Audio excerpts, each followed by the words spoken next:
Bwaise y'emu ku nzigo teziri mu division y'e Kawempe ng'alimu abantu abali mu mitwalo ebiri ng'abasinga bamufuna mpola.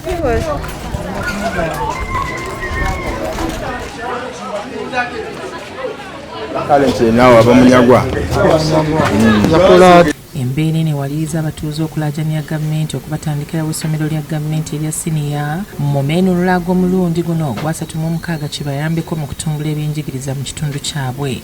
Mu bintu eby'enjigiriza mu Kawempe South era tulinamu obuzibu. Luli tubali tulina ya primary ate essomero baligala ya St James.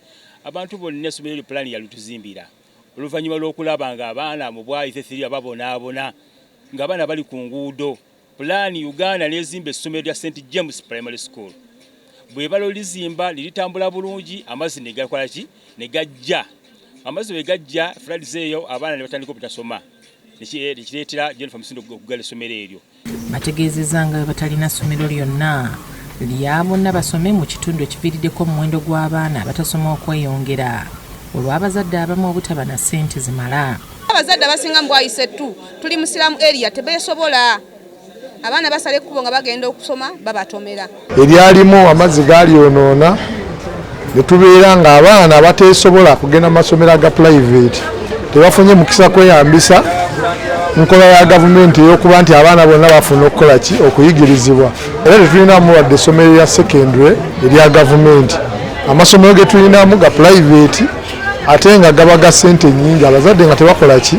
Tebagasobola. Teriyo omuzadde atunuulira mwana we nga tagenze ku ssomero ayinza kulya mmere n'emugenda mu lubuto, ayinza kuddamu obulamu bwe ne buyiiya enkya. Be bakwata ku nguudo, be batakkiriza kukola, be bayodde ate be banaku abatasobola kuweerera baana. Bannange nkubira gavumenti eno Mulange erina obusobozi obutugulira essomero ettaka ne batuterako essomero. Batutereko essomero n'abaana ba Bwaise tubasobole okusoma. Charles Kiseka akulira eby'enjigiriza mu division y'e Kawempe alina byalambulula ku nsonga eno. Tulina amasomero gali 12 mu Kawempe aga gavumenti aga primary.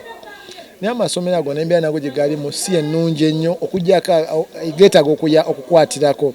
Tulina amasomero ga secondary galimu amasomero 2, that is Kawempe Muslim Secondary School and Makerere College School, which schools are so expensive. Amasomero gano ga government naye ate amasomero ga bbeeyi nnyo galimirwa abazadde okubatwala. Kati omwana omutwala ku Makerere College oba Kawempe Muslim olina okuba ng'oweza miliyoni eziwera 2 wakati w'emu ekitundu ne miliyoni 2. Kiseka era agamba obumenyi bw'amateeka bweyongedde nga kiva ku baana obutasoma. Kyobola tugenda kwongera okufuna ba street kids ku nguudo.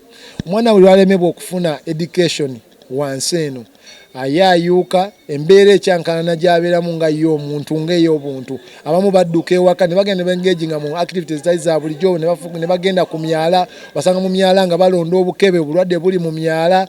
Ate ffe tukimanyi ffe tusinga emyala emibi ennyo e Kawempe.